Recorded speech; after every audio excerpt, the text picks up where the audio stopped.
Aku kok gawe perkara iki. Iya toh, gawe perkara apa? Ayo wis gawe perkara. Aku ki rong tau gawe perkara ro kowe lho. Alah mau ning njaba wis gawe perkara. Perkara apa toh? Wah, jan. Iki mangkel ke Kowe iki wong. salah paham karo Salah aku. paham piye?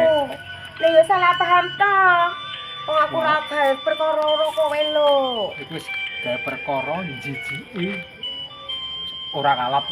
Jijiki. Ha, iya. Lah aku ki jijiki piye? Aku ki lho ro kowe. Aku kira yo apik-apik to nek ro kowe iki.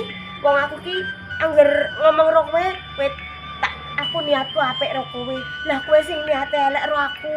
Jaluke ning aku minggo penakanmu. Aku nek aku kan niate apik ro kowe ora ngono kuwi. Lah kok jijiki. Lah wis kok njijiki kowe iki. Wis. Kok iso kowe nek aku jijiki? Lah iya. Yo jijiki kowe. Ya ora. Saiki ngene wae. Piye? Yo wis, kowe ngomong nek wong wedok kita ora ono sing apik. Aku saiki tak dadi wong apik.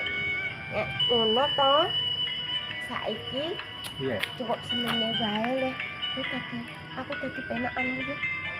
Ya wis nek gawe cukup Ya ngene. wis. Nek Terus kowe ngene. yo kono, kowe ngurusi kae sing do, kae lho, sing do Apa? antri Apa? kowe, sing tok anggap, sing tok akoni. Nek aku rak yo ora tok tresnani, wong aku iki ora bakalan tok tresnani sapa wae lho ora wong tresnani karo aku. Anane mung do kaya ngono kuwi. Ya wis, ngono. Saiki wis saiki ayo. Yo. Dirampoke perkarane nang hotel. Nang hotel. Aduh. Ya hotel. Apa ning hotel? Ayo resik-resik Ah. apa? Wis.